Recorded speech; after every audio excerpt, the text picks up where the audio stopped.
Allah memuliakan bulan Ramadan, memuliakannya dengan berbagai-bagai keistimewaan dan juga kelebihan yang disediakan pada bulan Ramadan.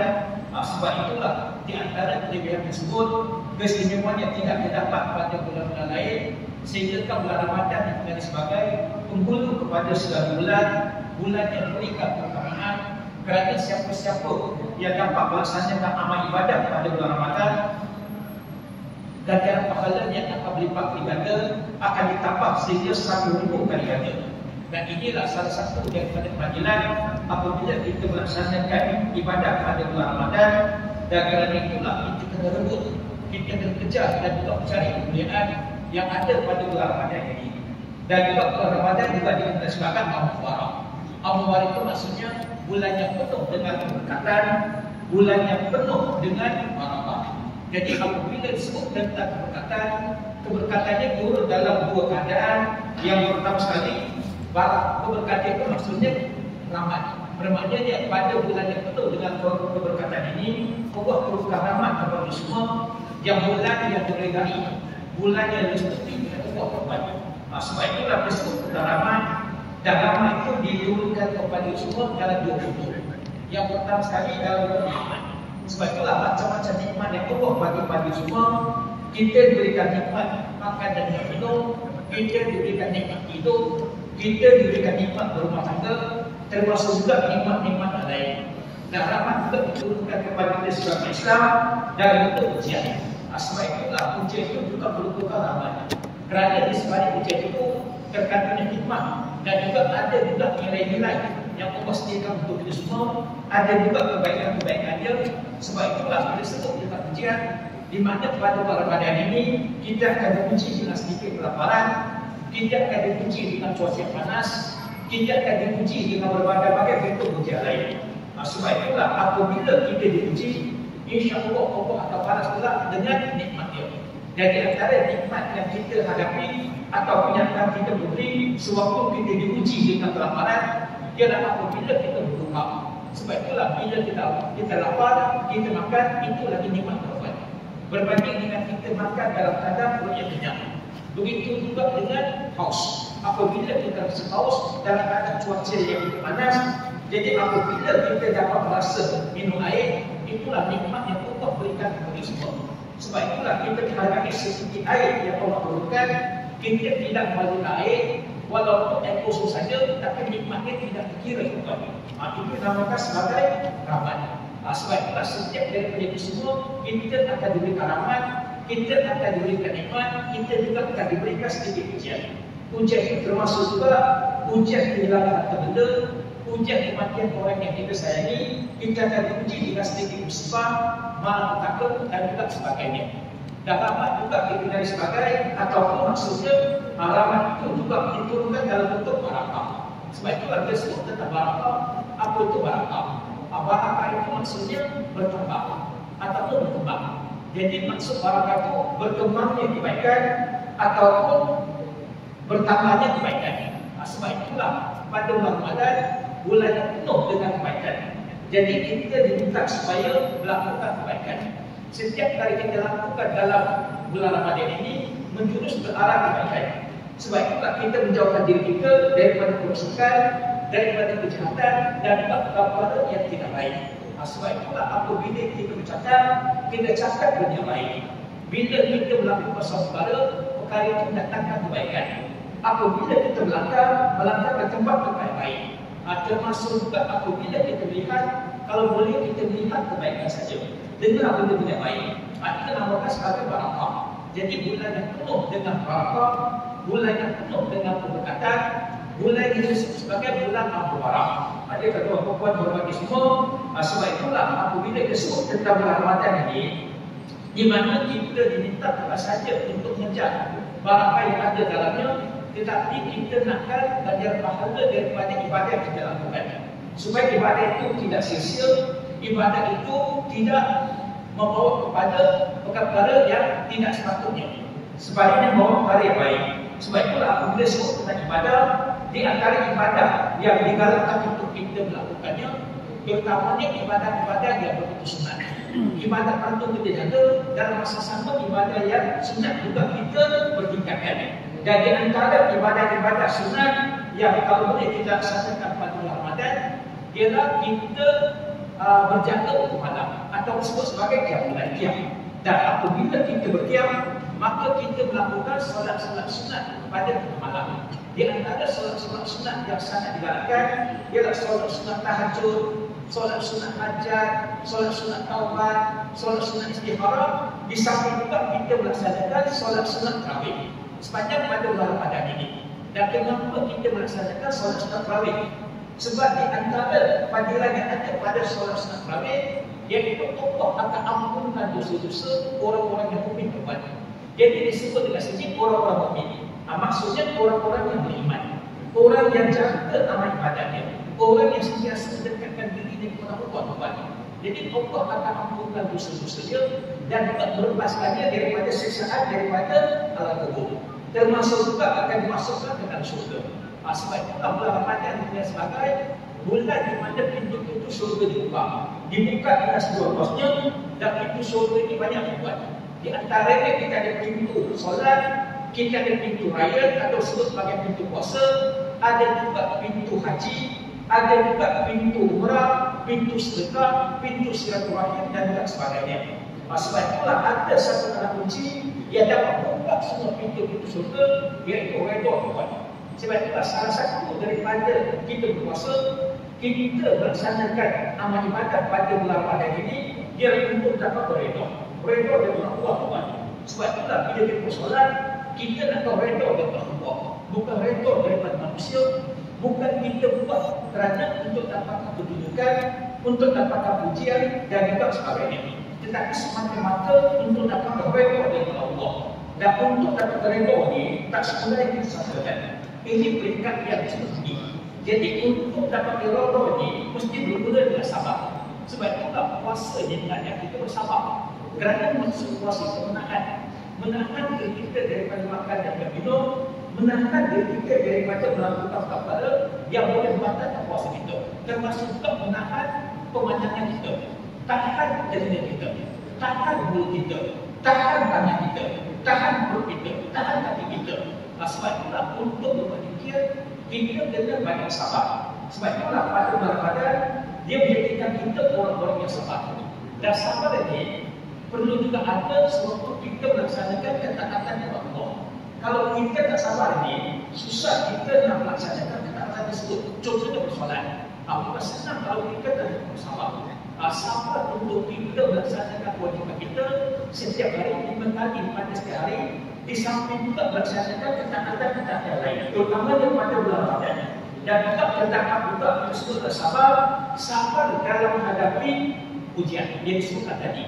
Ada juga sabar sewaktu berdepan dengan kemaksiatan, berdepan dengan kemungkaran, berdepan dengan kebatilan. Jadi kita kena banyak sabar dan juga bersabar dalam perjuangan. Berpuasa ni tidak bermakna segala-galanya tinggi. Pada bulan Ramadan kita juga kena berjuang.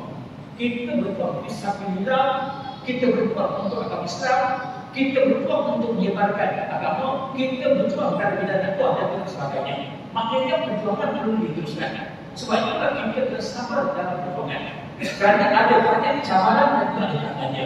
Kita juga kena sabar dalam berdepan dengan hawa nafsu, bersabar dengan musuh kita ada dua. Nafsu itu salah satu daripada musuh yang akan dihadapi, yaitu musuh dalaman, musuh yang kita tak nampak. Musuh dalam diri kita ada dua, nafsu dengan syaitan. Musuh Allah juga ada dua, yaitu manusia dengan dunia kuat. Sebab itulah kalau kita tak sabar ni, berdepan dengan musuh-musuh ini, kita akan kalah. Dan bila kita kalah pada dunia, kita akan jadi hamba pada dunia. Kita akan jadi kadang pada dunia. Dan sebab itulah kita tak boleh jadikan dunia sebagai pertama. Sebaliknya kita jadikan dunia sebagai alat. Sama juga dengan manusia. Manusia menjadi musuh kepada orang Islam ni cukup ramai. Di antaranya orang-orang yang munafik, orang-orang yang musyrik, orang-orang yang fasik, orang-orang yang murtad, orang-orang yang zalim dan juga sebagainya. Termasuk juga orang-orang yang sedih. Jadi musuh kita cukup banyak. Bukan saja di kalangan musuh yang kita boleh nampak, ada juga musuh yang kita tak nampak. Yang ini kita kena berwaspada, iaitu nafsu dan syaitan. Sebab itulah kita nak lawan nafsu kita kena banyak sabar. Sebab itulah bulan Ramadan kita sebagai bulan bermujahadah. Bermujahadah itu bukan maksudnya hapuskan nafsu. Kita tak boleh hapuskan nafsu. Nafsu lagi bersama-sama dengan kita. Nafsu menjadi sebagian dari diri kita. Jadi sebaliknya dari Islam ni, kita diminta supaya menuntukkan nafsu, mengawal nafsu, mendidik nafsu, menghadapkan nafsu itu ke arah kebaikan. Dan itulah bezanya puasa dari Islam berbandingnya puasa di kalangan masyarakat-masyarakat lain. Dan masyarakat lain juga mereka berpuasa. Dan ada setengah set agama ni, mereka berpuasa ni semata-mata untuk buat nafsu, untuk hafal nafsu. Tapi dari Islam ni, kita diminta supaya meningkatkan nafsu. Supaya tingkatan nafsu itu semakin meningkat kepada makam yang lebih baik. Dengan kita buat nafsu diberikan rendah, nafsu amarah, itu kita buat. Dan kita kena gantikan dengan peningkatan jalan nafsu. Sebab nafsu dari Islam ada 7 tingkatan. Dan kalau boleh kita sebagai Islam ni kena berusaha untuk melakukan mujahadah, muhasabah. Kita kena bersungguh-sungguh didik nafsu kita supaya nafsu kita dapat capai kebaikan yang itu berikan mukmainah. Mukmainah maksudnya nafsu yang tenang. Jadi inilah nafsu orang-orang yang soleh. Ada juga nafsu yang lebih tinggi, tetapi itu tak mampu kita capai. Contohnya nafsu yang disebut sebagai nafsu kamilah. Ini nafsu yang tinggi sekali, khusus untuk Nabi dan juga untuk para rasul. Dan ada juga nafsu marliyah. Ini untuk para awliya, untuk kasih Allah, untuk para wali-wali Allah kawan. Itu pun susah kita capai, tapi kita boleh capai nafsu mumainah ataupun nafsu raya. Itu bila raya ni, kita bukan saja merasa senang sewaktu kita melaksanakan amal ibadah, tetapi kita sudah dapat redha kawan. Bahkan kalau kita capai satu peringkat yang disebut sebagai kita sudah dapat ihsan. Sebab itulah dari Islam ni, dan agama Islam ni, dia ada 3 rukun. Dia tak sama dengan rukun Islam beriman. Dalam agama ada 3 rukun. 3 rukun agama ni ialah Islam, iman dengan ihsan. Jadi Islam kita semua beragama Islam. Kerana kita mengucap kalimah syahadat, tiada yang kali disembah kepada Allah, tapi Rasulullah SAW merupakan pesuruh kepada Allah. Kita mengucap maka kita jadi orang Islam. Jadi yang kedua adalah iman. Walaupun kita sudah jadi orang Islam, belum tentu lagi kita ada iman. Sebab iman ini kita kena usaha untuk dapatkannya. Orang yang beriman ini kita sebut sebagai orang-orang mukmin. Kita muslim, tapi orang beriman disebut sebagai orang mukmin. Dan selain daripada iman ini, kita kena berusaha juga untuk dapatkan ihsan. Ini peringkat yang lebih tinggi. Kita kadang-kadang ni sudah iman, kita beragama Islam, tapi belum dapat lagi ihsan kawan. Jadi kita kena berusaha untuk melaksanakan amal ibadah untuk dapatkan ihsan. Ihsan ini dalam makna yang mudah untuk kita fahami ialah belas. Dia bukan setakat belas kesihan, tapi belas simpati. Dia orang yang punya sifat pemurah, orang yang hatinya sudah bersih, hati yang penuh dengan kebajikan. Jadi dengan kata lain ni, ihsan ini wujud dalam gerak rasa dan gerak hati. Yang pertama sekali disebut sebagai muraqabah. Yang kedua disebut sebagai musyahadah. Yang ketiga disebut sebagai muhadarah. Yang keempat disebut sebagai mukasyafah. Jadi muraqabah itu maksudnya apabila kita melaksanakan satu-satu solat, kita melaksanakan satu-satu ibadah Islam, kita dapat merasa dalam diri kita, dalam diri kita, Allah melihat kita, Allah menguasai kita, Allah perhatikan kita. Itu maksudnya muraqabah. Itu pun salah satu daripada bentuk ihsan.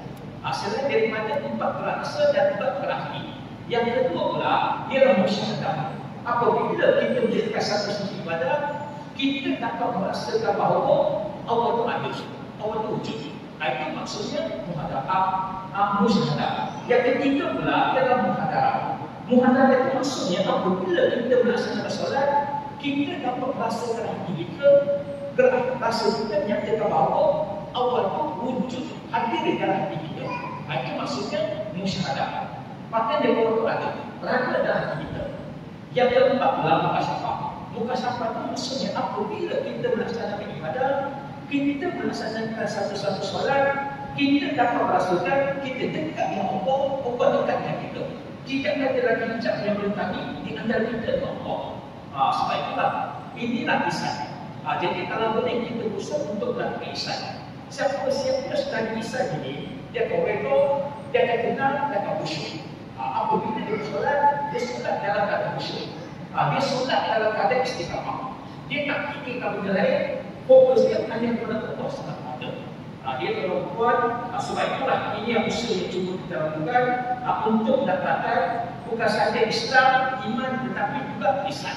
Dia tuan, jadi apabila kita sebut tentang hal ini, di mana inilah salah satu daripada perkara yang kita kena mencapainya. Untuk mencapainya kita perlukan kesabaran. Sabar dalam melawan nafsu, sabar dalam kita melaksanakan amal ibadat ketaatan kepada Allah, termasuk juga sabar sewaktu kita menuntut ilmu. Nak tuntut ilmu ini juga bukan kesabaran, terutama dia ilmu dari Islam. Sebab itulah menuntut ilmu dari Islam ini kena hadir dalam hadir ilmu, kena hadir dalam hadir pengajian. Memang tidak dapat dinafikan sudah ada butuh. Sampaikan ada orang sebab butuh sebagai Tuhan kepada agama yang baru dekat dunia ini agama butuh. Dekat barat terutama dekat keluarga syarikat, mereka sebab lama butuh sebagai Tuhan. Sebab bagi mereka butuh ini maaf diketahui macam Tuhan. Semua benda dia tahu. Dan kita untuk rujuk dengan butuh apa-apa saja persoalan kita rujuk dengan butuh. Termasuk juga persoalan agama. Sampaikan ada juga untuk ustaz-ustaz butuh buat. Sebenarnya tak boleh. Dalam agama ni nak melanggar ni boleh kita rujuk, tapi itu bukan keutamaan kita. Keutamaan kita ialah hadir di dalam hati ini. Sebab nak belajar Islam ni mesti ada guru. Saya dulu belajar solat pun saya guru. Malah nak belajar di atas solat pun ada guru. Memang ada guru, tapi kita tak ada rujuk buku sepenuhnya. Buku lepas-lepas termasuk juga ilmu tentang Quran. Memang nak Quran kita boleh belajar dari buku, tapi mesti ada guru. Apatah lagi macam Quran, lagilah kena ada guru. Kalau kita sadar siapa nak tukar, guru tak ada guru kita. Sebab itu tuan, adik kita kena sabar. Sampai dalam waktu kita menuntut ilmu, terutamanya pada Ramadan. Memang kita tahu Ramadan ni kita rasa letih, kita rasa lesu, kita rasa ngantuk, apatah kita rasa cuaca panas di bawah. Sebab itulah kita kena banyak sabar. Kerana Ramadan itu maksudnya bukan training. Itulah pengertian Ramadan. Kebetulan masuk dalam puasa pada kali ini memang panas terik. Bukan kata panas terik, bahkan dia berbuat. Bahkan panasan dekat Malaysia ni, kalau ikut semalam ni, tahap 3. Tahap yang paling serius sekali 5. Tapi kita dah masuk tahap 3. Tahap 3 itu maksudnya orang boleh kena heat stroke ataupun stroke panas. Sebab itu tuan-tuan kita menjaga sikit. Apabila kita berada di rumah, jangan terjejas sangat pada kepanasan, takut kita kena stroke. Sebab itulah ini tahap yang ketiga. Jadi ini kita kena banyak sabar. Sebab itulah kita kena sabar itulah baru dapat redha. Dan redha itu insya-Allah. Kita redha dengan ketentuan dari Allah. Kita redha dengan takdir Allah. Kita redha dengan suratan dari Allah. Kita redha apa yang Allah tentukan, Allah berikan kepada kita semua. Sebab itulah orang redha ni dia tak akan konflik. Orang redha ni tak banyak mempersoalkan. Jadi tuan, sebab itulah bila kita sebut tentang ilmu ni, ditambah ilmu ni sebenarnya ilmu itu luas. Contohnya persoalan yang berkaitan dengan halal dan haram. Halal dan haram pun banyak ilmu yang kita boleh belajar. Yang kita tahu ni haram apa buat. Saya buat khusus itu saja yang kita belajar. Sedangkan haram ni dia ada haram yang haram pada zatnya, haram pada maksudnya. Yang dikatakan haram pada zatnya, contohnya binatang. Ialah binatang-binatang tertentu. Jadi haram dalam Islam bukan pasal sebab zat dia. Zat dia mendatangkan haram. Dan selain dari itu ada juga binatang yang haram untuk dimakan. Tapi dimasukkan dalam kategori haram pada zatnya. Contohnya ayam. Ayam kalau tak disembelih ikut cara Islam ni haram untuk dimakan. Dia akan dimakan. Jadi apa saja binatang termasuk halal ni kalau tak disembelih maka dia dimakan. Dan haram untuk kita makan kerana pada zatnya. Dan satu lagi ialah ada sesuatu binatang yang tidak halal, tetapi daging dia haram untuk kita minum. Contohnya darah ayam, darah lembu, darah kambing. Sebab darah itu termasuk dalam najis. Sebab itulah haram pada saja. Dan ada setengah tidak binatang. Contohnya dada bukan binatang, tapi juga diharam pada Islam pada saja. Sebab dada itu merosakkan, dada itu membahayakan, dada itu bawa ketagihan, dada itu bawa kerosakan pada tubuh badan, termasuk juga akal pikiran. Ada juga bukan saja dada, termasuk juga arak. Arak juga diharamkan sebab arak itu memabukkan, arak itu menghilangkan kewarasan, dan arak itu punca banyak penyakit pada diri pada badan. Sebab itu dia diharamkan pada saja. Termasuk juga racun. Ada tak siapa dekat sini pernah minum racun? Kita tak minum racun sebab kita tahu racun bahaya. Minum racun boleh mati. Kalau tak mati pun, obat-obat dalam kita tak usah. Kalau kita minum racun tak boleh. Sebab itulah racun juga diharamkan pada saja. Dan ada satu lagi haram pada maksud dia. Dia dikatakan sebagai haram pada maksud dia. Ialah kerana perkara itu bertentangan dengan syarak, bertentangan dengan syariat, bercanggah dengan hukum, berlawanan dengan undang-undang yang terdapat dalam Islam. Sebab itulah benda itu tak boleh kita buat. Contohnya mencuri. Mencuri itu haram pada maksud dia. Menipu dan sebagainya. Dan termasuk juga meninggalkan ibadah tanpa sebarang keuzuran yang syar'i. Contohnya berpuasa. Berpuasa ni kita tak boleh tinggalkan tanpa sebarang alasan. Yang peliknya, sebelum masuk bulan puasa, jangan kita dengar orang sakit gastrik. Masuk saja bulan Ramadan ni, ramai sakit gastrik berbuat. Tiba-tiba kes dia meningkat. Kalau kita sakit gastrik tak apa. Tapi tak boleh kita guna alasan sakit gastrik ni untuk tidak berpuasa. Saya kata dia buat sakit gastrik ni boleh tak pintu berpuasa? Boleh ke tak boleh? Boleh. Ikut nasihat doktor, ikut jadual mata ubat yang disediakan oleh pihak yang memiliki. Contohnya ubat itu berkesan untuk berapa lama? Kita atur sudah jadual itu. Terutama untuk orang sakit. Cuma tak sakit, gastrik ini boleh mati ke tak mati? Ini senyapnya ini boleh mati ke mati? Sakit tak mati orang mati kerana gastrik. Dia cuma sakit ni. Kesakitan dia tiada terberi. Mak saya dulu sakit gastrik sebab makan tertentu. Memang sakit dekat bahagian perut. Memang sakit sangat. Tak selesa. Tapi taklah sampai bawa kepada kematian. Jadi boleh berpuasa. Jadi jangan gunakan alasan yang tidak menasabah untuk tidak berpuasa. Sebab itulah. Dan Islam ni, orang yang bermusafir ni, memang musafir ni ada kebenarannya untuk berpuasa. Kalau orang bermusafir ni, kena jauh ni, kalau dia tak berpuasa ni, dia tak puasa. Tapi dengan syarat kena kembali. Tapi kalau kita berpuasa ni, kita bisa juga berpuasa. Sebab berpuasa ni, dia sebenarnya berpuasa ni itulah salah satu daripada yang terdapat Islam. Cuma berpuasa ni jangan sampai bermudahan. Sebab itulah kalau kita betul-betul usul, kita betul-betul dan tak ditahan, dan kita akan jadi kesan dan sebagainya, maka kita kena buka puasa. Tapi dengan syarat kena pada balik. Saya kalau lepas tu, terlepas berpuasa juga 2 hari. Bukan pasal tu, bukan. Saya terlepas tu sebab tengah-tengah berceramah ni muntah juga. Dalam puasa itu kita tahu lah mungkin saya waktu tengah makan kuliah dia muntah. Lepas muntah tu memang tak memang. Muntah benda sekali ni muntah lebih daripada 12 kali. Kalau muntah tu, nanti puasa yang makan. Waktu tempat kita sekira Jumaat, masih ingat lagi pada hari yang kedua. Hari yang kedua pada bulan Ramadan, mungkin perut masuk angin, mungkin perut kosong ataupun keresuan dan sebagainya. Dan keesokan hari pula, bagi kuliah subuh, lepas kuliah subuh okey, tak ada masalah. Balik ke benda tu, muntah pula dalam berita tu. Kalau boleh kita tak muntah, tapi nak buat cara buat. Itu di luar kawalan kita. Jadi punya di luar kawalan kita ni, bermakna itu ada kemaafan. Ada ruang untuk kita, sedikit ruang untuk kita kelonggaran diberikan. Tetapi kena ganti balik. Itu maksudnya haram pada maksudnya. Jadi jangan melakukan sesuatu yang tidak ada sebab-sebab yang tidak sabar. Contohnya kita meninggalkan salat apa kerusuhan. Dia berkuat, sebab itulah bulan Ramadan ini mendidik diri kita. Sebab itulah bulan Ramadan kita sebagai bulan tarbiyah.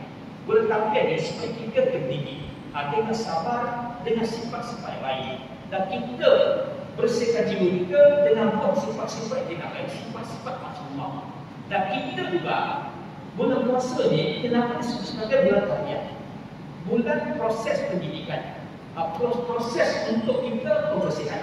Sebenarnya bila kita berpuasa ni, puasa merupakan satu cara untuk menghidupkan hati kita, untuk hati yang senang hati. Ramai dari kita ni hati dia senang hati, tapi dia tak perasan, dia tidak menyedari. Contoh-contoh hati yang senang hati ni, yang pertama sekali ialah apabila orang itu tidak rasa menyesal. Dia tidak rasa menyesal apabila dia meninggalkan ketaatan kepada Allah. Sebab itulah orang yang hati dia masih hidup ni, orang yang hati dia masih agama ni, dia akan merasa riba apabila dia tidak melaksanakan salat. Saya contoh puasa saya tempat 2 hari ni, kalau tak kaki balik ni, hati kita tak senang. Hati kita ni sentiasa riba buat. Sama juga kalau kita ketika solat, kita tidak bersolat, kita rasa riba, kita rasa risau, kita rasa risau. Itu tanda dia hati kita masih hidup. Kalau hati solat dia tak rasa riba. Tapi setiap manusia pun, kalau dia meninggalkan ketaatan Allah, Allah sudah hidup tapi dia tak kuat. Yang kedua pula, hati yang sudah mati dia tidak rasa menyesal.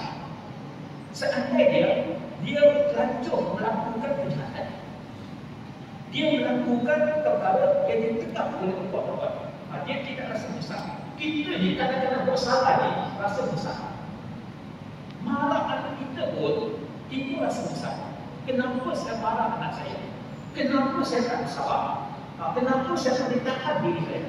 Sebab itulah tuan-tuan, itu tanda hati sudah mati. Yang seterusnya, tidak takut. Hati yang tidak takut rasa takut terhadap dosa-dosa terbuat. Sama ada dosa-dosa besar atau dosa kecil, dia langsung tak rasa takut. Kita ni, kalau bersabar ni, timbul juga rasa takut. Betul tak? Kalau kita mencuri pun, itu rasa takut. Kalau kita menipu orang pun, rasa takut. Kalau kita tak orang pun, rasa takut. Tapi orang menjadi, dia langsung tak rasa takut.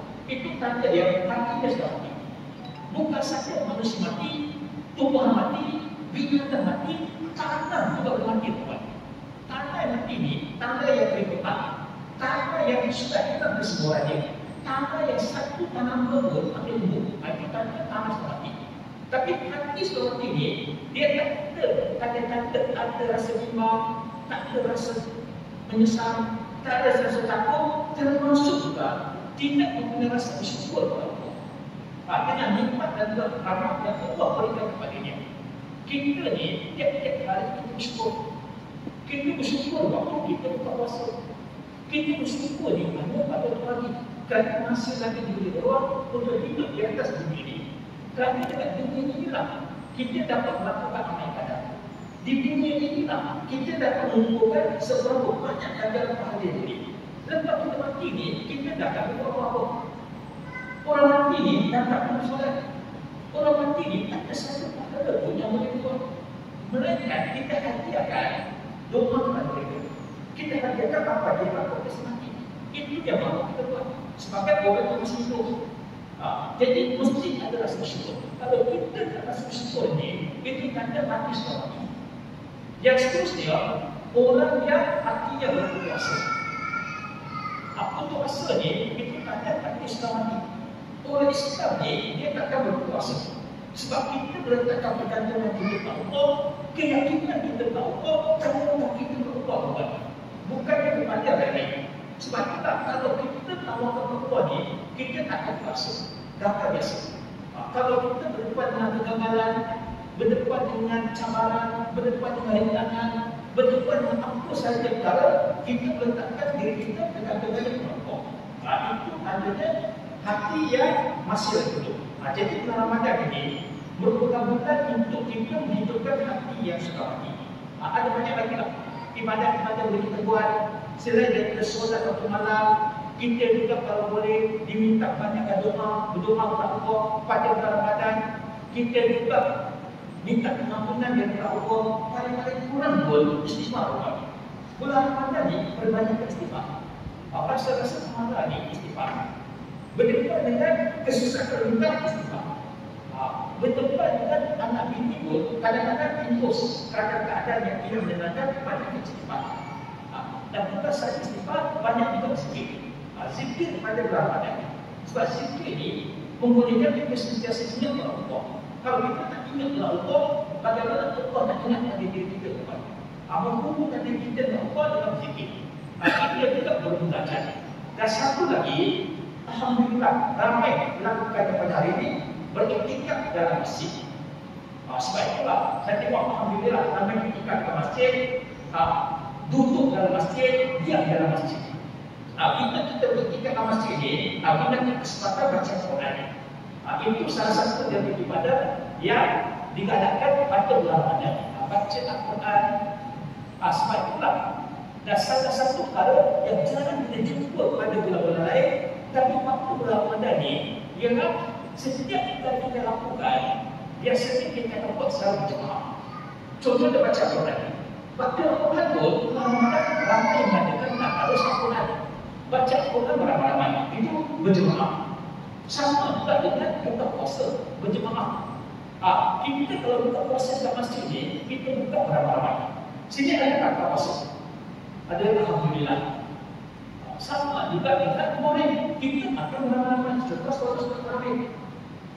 Begitu juga dengan yang lain-lain. Itu berjemaah. Jadi konsep berjemaah ni dapat kita terang, dapat kita lihat pada bulan Ramadan. Jadi kalau boleh, itulah amal-amal kita. Dan satu lagi, yang kalau boleh kita jangan tinggalkan sama sekali, ialah datang masjid untuk jadi pertama kepada pada benda yang sangat dimuliakan dalam Islam. Jadi pada hari ini kita semua menjadi tetamu Allah. Bukan saja kita di Mekah, pergi Madinah, baru jadi tetamu Allah. Dan kita ke masjid pun jadi tetamu Allah. Maknanya dia kita istimewa. Sebab Allah bagi kita keluar, Allah bagi kita kemudahan, Allah bagi kita kelapangan, Allah bagi kita kesihatan, Allah bagi kita kekuatan untuk datang ke masjid. Ada setengah orang pun tak dapat berkerugian. Nak pergi ke masjid, disibukkan dengan berbagai urusan. Macam-macam urusan. Ada yang memang nak datang ke masjid, tapi tak sampai ke masjid. Sebab dia halal oleh berbagai perkara. Sebab kita sangat betul, kita sangat berintegrasi kepada Allah apabila kita berada dalam masjid. Jadi kalau boleh, gunakan kesempatan ini dengan beriktikaf dalam masjid. Jadi puan-puan berbagi semua, dan ada lagi banyak amalan yang boleh kita lakukan. Kerana bila kita beriktikaf ni, itu merupakan sunnah Nabi. Salah satu dari sunnah Nabi yang Nabi pernah katakan, Nabi itu cukup jaga. Kalau betul-betul kita nak ikut Nabi, nak ikut sunnah Nabi dengan kita beriktikaf. Semua beriktikaf dalam masjid. Sebab masjid sekarang ini jadi konstitusi di luar Manas. Jadi memberikan kita keselesaan untuk kita beriktikaf. Jadi tuan, dan ada satu yang berkaitan dengan bulan Ramadan, iaitu bila sebut tentang karunia ni. Karunia ni maksudnya proses penyucian jiwa ni kita lakukan sepanjang bulan Ramadan. Sebab itulah bulan Ramadan ni kita diminta memperbanyakkan amal kebajikan, memperbanyakkan amal jariah, memperbanyakkan amal sedekah, memperbanyakkan amal soleh. Jadi kita melembutkan diri kita, kita membersihkan diri kita dengan melakukan seberapa banyak kebaikan yang boleh pada bulan Ramadan ini. Jadi kita bagi makan kepada orang yang nak puasa, banyak boleh. Kita bagi makan kepada orang miskin, kita bagi makan pada saudara, pada orang Islam, dan kita bagi makan pada anak yatim. Termasuk juga kita bersedekah. Bersedekah pada masjid, bersedekah pada madrasah, bersedekah kepada orang yang nak buat kerja fisabilillah, nak buat kerja dakwah dan sebagainya. Itu sedekah. Jadi tuan-tuan, jadi oleh kerana kita masih lagi dalam bulan Ramadan, insya-Allah ada lagi 3 minggu tidak perlu kita hadapi. Jadi kalau boleh, satu lagi jangan kita tinggalkan solat sunat Nabi. Kalau boleh ada kesempatan pergi di kelas solat sunat tarawih. Buat setakat mana kita mampu. Biasa masjid berdua. Sekarang surau banyak berdua, tapi ada walaupun. Kalau kita tak mampu nak buat 20 rakaat, kita buat 8 rakaat. Kalau kita tak mampu nak buat 8 rakaat, kita buat 4 rakaat. Kalau tak mampu buat 4 rakaat, kita buat 2 rakaat. Dan kalau kita tak mampu nak habiskan ke masjid, kita boleh sambung balik ke rumah. Tapi dengan syarat jangan kita solat sunat, jangan solat sunat ini.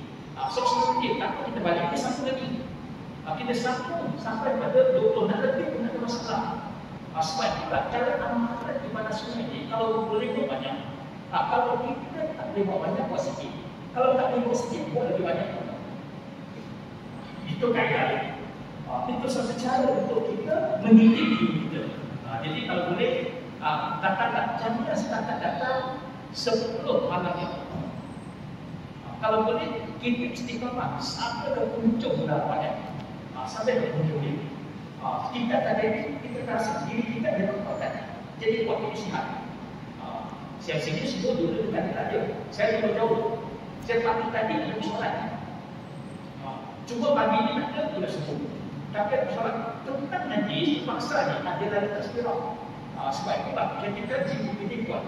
Jiwa kita ni sentiasa nak melaksanakan kebaikan.